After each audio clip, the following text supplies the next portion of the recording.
ನಮಸ್ಕಾರ. ನಿಜ ಕನ್ನಡ ನ್ಯೂಸಿನ ಈ ವಿಶೇಷ ವಿಶ್ಲೇಷಣೆಗೆ ನಿಮಗೆಲ್ಲರಿಗೂ ಸ್ವಾಗತ. ಭಾರತದ ಪ್ರಜಾಪ್ರಭುತ್ವ ಅಂದ್ರೆ ಸಾಮಾನ್ಯ ಮಾತಲ್ಲ ಅಲ್ವಾ? ಇದರ ಭವಿಷ್ಯವನ್ನೇ ನಿರ್ಧರಿಸುವ ಒಂದು ಬೃಹತ್ ಹೆಜ್ಜೆ ಈಗ ಶುರುವಾಗ್ತಿದೆ.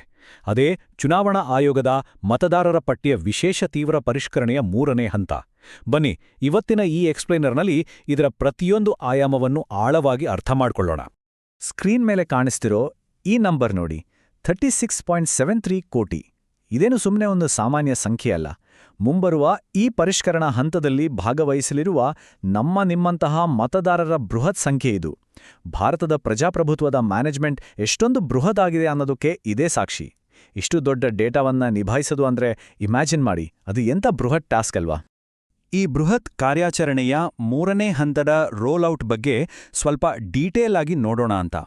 ಈ ಸ್ಪೆಷಲ್ ಇಂಟೆನ್ಸಿವ್ ರಿವಿಷನ್ ಅಂದರೆ SIR ನ 3ನೇ ಹಂತ ಮೇ 30ರಿಂದಲೇ ಶುರುವಾಗತ್ತೆ ಅಂತ ಆಯೋಗ ತಿಳಿಸಿದೆ.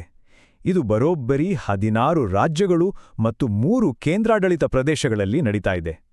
ಅಂದ್ರೆ ನೀವು ಗಮನಿಸ್ಬೋದು, ಬಹುತೇಕ ಇಡೀ ದೇಶವೇ ಈ ಪರಿಷ್ಕರಣಾ ಪ್ರಕ್ರಿಯೆಯ ವ್ಯಾಪ್ತಿಗೆ ಬರ್ತಿದೆ. ಆದರೆ ಒಂದು ನಿಮಿಷ, ಇಡೀ ದೇಶ ಅಂದ ತಕ್ಷಣ ಎಲ್ಲವೂ ಕವರ್ ಆಯಿತು ಅಂತಲ್ಲ. ಸದ್ಯಕ್ಕೆ ಕೆಲವು ಪ್ರದೇಶಗಳನ್ನ ಈ ಪ್ರಕ್ರಿಯೆಯಿಂದ ಹೊರಗಿಡಲಾಗಿದೆ. ಹಿಮಾಚಲ ಪ್ರದೇಶ, ಜಮ್ಮು ಮತ್ತು ಕಾಶ್ಮೀರ್ ಹಾಗೆ ಲಡಾಖ್ ಪ್ರದೇಶಗಳು ಇದರಲ್ಲಿ ಸೇರಿಲ್ಲ. ಇದಕ್ಕೆ ಆಯೋಗ ಸ್ಪಷ್ಟವಾದ 2 ಕಾರಣಗಳನ್ನು ಕೊಟ್ಟಿದೆ. ಒಂದು, ಅಲ್ಲಿ ನಡೆಯುತ್ತಿರುವ ಜನಗಣತಿಯ 2ನೇ ಹಂತದ ಪ್ರಕ್ರಿಯೆ. ಮತ್ತೊಂದು, ಆ ಗುಡ್ಡಗಾಡು ಹಿಮಾವೃತ ಪ್ರದೇಶಗಳಲ್ಲಿನ ತೀವ್ರ ಹವಾಮಾನ ಪರಿಸ್ಥಿತಿ.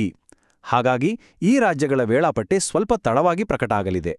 ಸರಿ, ಹಾಗಾದ್ರೆ ಈ ಹಂತದ ಪ್ರಕ್ರಿಯೆಯಲ್ಲಿ ಬರುವ ರಾಜ್ಯಗಳು ಮತ್ತು ಅದರ ಟೈಮ್ಲೈನ್ ಹೇಗಿದೆ ಅನ್ನೋದನ್ನ ನೋಡೋಣ. ನಾವಾಗ್ಲೇ ಮಾತಾಡಿದ್ವಲ್ಲ, ಆ 36.73 ಕೋಟಿ ಮತದಾರರು, ಅವರೆಲ್ಲ ಯಾವೆಲ್ಲ ಪ್ರಮುಖ ರಾಜ್ಯಗಳಿಗೆ ಸೇರಿದವರು ಗೊತ್ತಾ? ನಮ್ಮ ಕರ್ನಾಟಕ, ದೆಹಲಿ, ಮಹಾರಾಷ್ಟ್ರ, ಆಂಧ್ರಪ್ರದೇಶ್, ಪಂಜಾಬ್, ಜಾರ್ಖಂಡ್ ಸೇರಿದಂತೆ ಒಟ್ಟು 19 ರಾಜ್ಯಗಳು ಹಾಗೂ ಕೇಂದ್ರಾಡಳಿತ ಪ್ರದೇಶಗಳಲ್ಲಿ ಈ ಪ್ರಕ್ರಿಯೆ ನಡೆಯಲಿದೆ. ಇಡೀ ಆಪರೇಷನ್ ಭೌಗೋಳಿಕವಾಗಿ ಎಷ್ಟು ವಿಸ್ತಾರವಾಗಿದೆ ಅನ್ನೋದನ್ನ ಇದು ಸ್ಪಷ್ಟವಾಗಿ ತೋರಿಸುತ್ತೆ. ಈ ಅಂತಿಮ ಮತದಾರರ ಪಟ್ಟಿ ಯಾವಾಗ ಪ್ರಕಟ ಆಗುತ್ತೆ ಅಂತ ನೋಡೋದಾದರೆ, ಇದು ಬೇರೆ ಬೇರೆ ದಿನಾಂಕಗಳಂದು ನಡೆಯುತ್ತೆ. ಸೆಪ್ಟೆಂಬರ್ 6ರಂದು ಒಡಿಶಾ, ಸಿಕ್ಕಿಂ, ಮಿಜೋರಂ ಮತ್ತು ಮಣಿಪುರದಲ್ಲಿ ಪಟ್ಟಿ ರಿಲೀಸ್ ಆದರೆ, ಅಕ್ಟೋಬರ್ 7ರಂದು ದೆಹಲಿ, ನಮ್ಮ ಕರ್ನಾಟಕ, ಮೇಘಾಲಯ, ಮಹಾರಾಷ್ಟ್ರ ಮತ್ತು ಜಾರ್ಖಂಡ್ನಲ್ಲಿ ಫೈನಲ್ ಲಿಸ್ಟ್ ಹೊರಬೀಳಲಿದೆ. ಕೊನೆಗೆ ಡಿಸೆಂಬರ್ 23ರಂದು ತ್ರಿಪುರಾದಲ್ಲಿ ಈ ಪ್ರಕ್ರಿಯೆ ಕಂಪ್ಲೀಟ್ ಆಗುತ್ತೆ. ಅಂದ್ರೆ ಲೆಕ್ಕ ಹಾಕಿ, ಬೇಸಿಗೆಯ ಕೊನೆಯಿಂದ ಶುರುವಾಗಿ ವರ್ಷ ಮುಗಿಯೋವರೆಗೂ ಈ ಪ್ರಕ್ರಿಯೆ ಕಂಟಿನ್ಯೂ ಆಗ್ತಾನೇ ಇರುತ್ತೆ. ಈಗ ಗ್ರೌಂಡ್ ಲೆವೆಲ್ ಆಪರೇಷನ್ ಅಂದ್ರೆ ತಳಮಟ್ಟದಲ್ಲಿ ಇದು ಹೇಗೆ ಕೆಲಸ ಮಾಡುತ್ತೆ ಅನ್ನೋದನ್ನ ನೋಡೋಣ. ಇಲ್ಲಿ ನೀವು ಗಮನಿಸಬೇಕಾದ್ದು ಈ ಕಾರ್ಯಾಚರಣೆಯ ಬೆನ್ನೆಲುಬಾಗಿರುವ ಸಿಬ್ಬಂದಿಗಳನ್ನ. ಬರೋಬ್ಬರಿ 3.94 ಲಕ್ಷ ಬೂತ್ ಲೆವೆಲ್ ಆಫೀಸರ್ಸ್ ಅಂದ್ರೆ BLOಗಳು ಈ ಕೆಲಸಕ್ಕೆ ಇಳಿದಿದ್ದಾರೆ.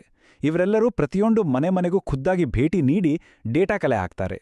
ಜಸ್ಟ್ ಇಮ್ಯಾಜಿನ್ ಮಾಡಿ, ಇಷ್ಟೊಂದು ಮನೆಗಳಿಗೆ ಹೋಗಿ ಈ ಮಟ್ಟದ ಕೆಲಸ ಮಾಡೋಕೆ ಎಷ್ಟು ಹ್ಯೂಮನ್ ರಿಸೋರ್ಸ್ ಬೇಕು ಅಂತ.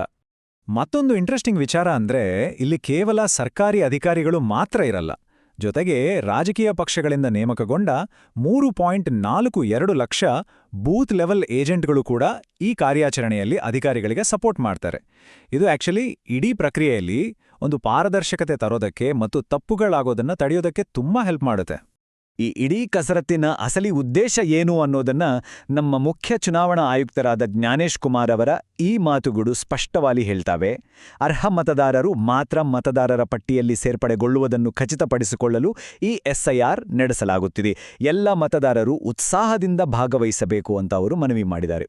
ಟು ದ ಪಾಯಿಂಟ್ ಹೇಳಬೇಕು ಅಂದ್ರೆ, ಇದೇ ಈ ಕಾರ್ಯಾಚರಣೆ ಅಲ್ಟಿಮೇಟ್ ಗೋಲ್. ಇನ್ನು ಈ ಹಿಂದಿನ 2ನೇ ಹಂತದ ಡೇಟಾವನ್ನೊಮ್ಮೆ ಕಂಪೇರ್ ಮಾಡಿ ನೋಡೋಣ. ಈ ಫೇಸ್ 2ರ ಅಂಕಿಅಂಶಗಳು ನಿಜಕ್ಕೂ ನಮ್ಮನ್ನ ಬೆರಗೊಳಿಸ್ತವೆ. 2ನೇ ಹಂತದ ಪರಿಷ್ಕರಣೆಯನ್ನ 12 ರಾಜ್ಯಗಳು ಮತ್ತು ಕೇಂದ್ರಾಡಳಿತ ಪ್ರದೇಶಗಳಲ್ಲಿ ಅನೌನ್ಸ್ ಮಾಡಿದಾಗ ಆರಂಭದಲ್ಲಿ 50.99 ಕೋಟಿ ಮತದಾರರಿದ್ರು. ಆದರೆ ಪ್ರಕ್ರಿಯೆ ಮುಗಿದ ಮೇಲೆ ಆ ಸಂಖ್ಯೆ 45.81 ಕೋಟಿಗೆ ಬಂದು ನಿಲ್ತು. ಅಂದ್ರೆ ಬರೋಬ್ಬರಿ 5.18 ಕೋಟಿ ಮತದಾರರ ಕುಸಿತ.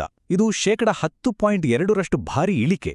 ಸುಳ್ಳು ಹೆಸರುಗಳು ಮತ್ತು ಅನರ್ಹ ಮತದಾರರನ್ನ ಫಿಲ್ಟರ್ ಮಾಡೋದ್ರಲ್ಲಿ ಈ ರಿವಿಷನ್ ಎಷ್ಟು ಎಫೆಕ್ಟಿವ್ ಆಗಿದೆ ಅನ್ನೋದನ್ನ ಈ ಡೇಟಾ ಕಣ್ಣಿಗೆ ಕಟ್ಟುವಂತೆ ತೋರಿಸ್ತಿದೆ ಅಲ್ಲ? ಈಗ ಈ ಪ್ರಕ್ರಿಯೆಯ ಪ್ರಮುಖ ನಿಯಮಗಳು ಮತ್ತು ಆಧಾರ್ ಬಳಕೆಯ ಬಗ್ಗೆ ತಿಳ್ಕೊಳ್ಳೋಣ.